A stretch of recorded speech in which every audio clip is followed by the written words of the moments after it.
추석 연휴를 하루 앞두고 있지만 이례적인 9월 폭염과 열대야가 이어지고 있습니다.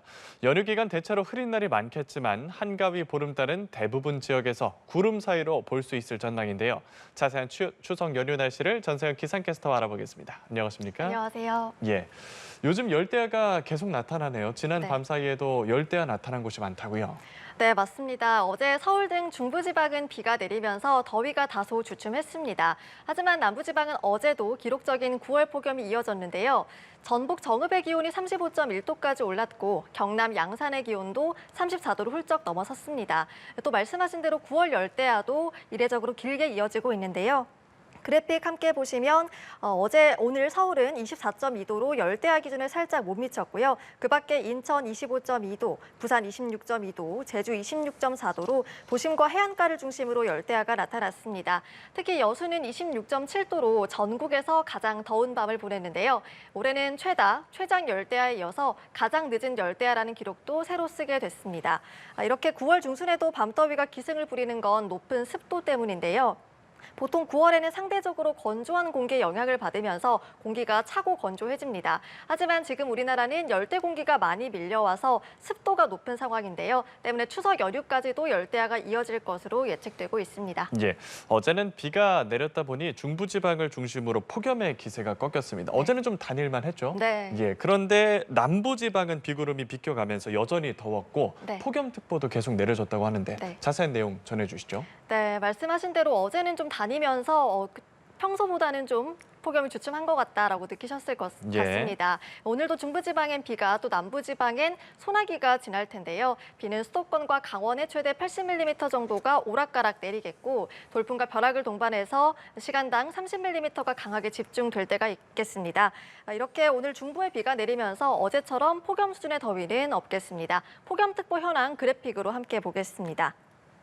보시다시피 어제 비가 내리면서 중부지방의 특보는 모두 해제가 됐고요. 다만 아직 남부지방에는 폭염주의보와 경보 모두 남아 있습니다. 오늘도 중부지방은 서울이 27도, 춘천 26도 등 30도를 밑돌겠고요. 반면 남부지방은 광주가 34도, 대구 35도로 또다시 35도 안팎까지 오르겠습니다. 이와 같은 35도 더위는 8월 한여름에 나타나는 기온인데요. 올해처럼 9월 중순까지 폭염이 길게 이어지는 건 상당히 이례적이고 또 사상 처음 경험하는 9월 날씨입니다.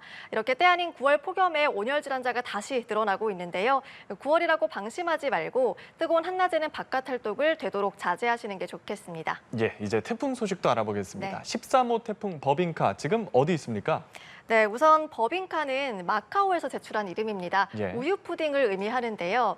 지금 태풍은 광 북서쪽 800km 해상에서 북상하고 있습니다. 앞으로 쭉 북서진해서 중국을 향할 것으로 보이는데요. 태풍 진로도 보겠습니다. 네. 주말에는 일본 오키나와 남동쪽 해상을 통과하겠고 추석 연휴에는 중국 상하이 남쪽에 상륙할 것으로 예측되는데요. 이렇게 태풍이 중국을 향하는 이유는 지금 우리나라 상공에는 늦더위를 만드는 티베트 고기압이 자리하고 있습니다. 때문에 태풍이 우리 쪽으로 북상하지 못하고 중국 쪽으로 밀려가는 건데요. 특히 이번 태풍은 30도 안팎의 고수온 해역을 통과하면서 세력이 강해질 것으로 보입니다. 태풍의 연료는 수증기인데요. 따뜻한 바다가 수증기를 더 많이 공급해서 태풍이 강력하게 발달하게 되는 겁니다. 중국은 지난주에 강력한 태풍 야기가 상륙한 데 이어서 이번 버빙카도 세력이 강할 것으로 보여서 바짝 긴장하고 있는 상태입니다. 예, 태풍이 중국을 향하긴 하겠지만 우리나라와 가깝게 북상하기 때문에 영향이 좀 있을 것 같은데 추석 연휴 날씨 전망이 어떻게 될까요? 네, 말씀하신 대로 태풍은 중국을 향하겠지만 한반도와 가까운 곳으로 북상하면서 우리나라도 간접 영향을 받겠습니다. 특히 이 태풍이 추석 연휴 날씨에 큰 변수로 작용할 텐데요. 태풍이 한반도 남쪽을 통과하면서 우리나라 열대 공기를 상당히 밀어 올릴 것으로 예상됩니다. 때문에 남쪽에서 들어오는 뜨거운 열기의 영향으로 추석 당일까지도 날씨가 덥겠는데요. 기온 전망 함께 보겠습니다. 서울을 기준으로 16일까지는 낮 기온이 32도 정도가 유지될 것으로 보이고요. 체감 온도도 33도 안팎이 예상됩니다. 밤에도 기온이 25도 밑으로 떨어지지 않아서 추석 연휴에 열대야가 나타날 것으로 보이는데 이렇게 추석에 열대야가 나타나는 것도 사상 처음입니다. 그만큼 올해 추석은 여름 같은 날씨다라고 생각을 하시고 예. 옷차림 시원하게 하셔도 될 것 같습니다.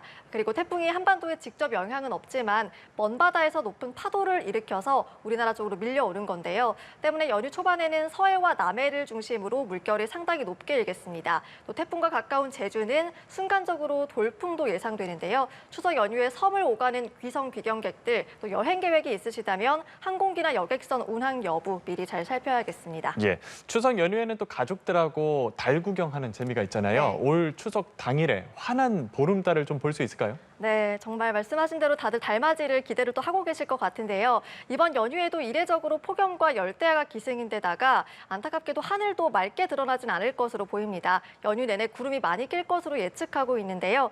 이례적인 9월 폭염을 만들 정도로 뜨거운 열기가 많이 밀려오다 보니까 대기 불안정으로 인한 소나기도 내릴 것으로 보입니다. 소나기가 내릴 때는 귀성 귀경길 조심하셔야겠고요. 다행인 건 추석 당일 저녁쯤에는 구름이 거칠 것으로 예상돼서 예. 추석 당일엔 구름 사이로 보름달 감상하실 수 있겠습니다. 지역별로 달 뜨는 시간 보시면 부산이 오후 6시 6분쯤, 광주는 6시 15분쯤, 서울은 6시 17분쯤에 달이 뜰 것으로 예상되고 있는데요. 그런데 이때는 또 해가 지기 전이고 구름이 많이 끼기 때문에 환한 보름달을 이때 보긴 좀 어렵겠습니다. 환한 보름달을 감상하고 싶으시다면 저녁 7시 이후에 달맞이 계획을 세우시는 게 좋겠습니다. 예, 추석 연휴 날씨 전망과 보름달 뜨는 시각까지 알아봤습니다. 전세현 캐스터 연휴 잘 새길 바라겠습니다. 네, 감사합니다. 예, 고맙습니다.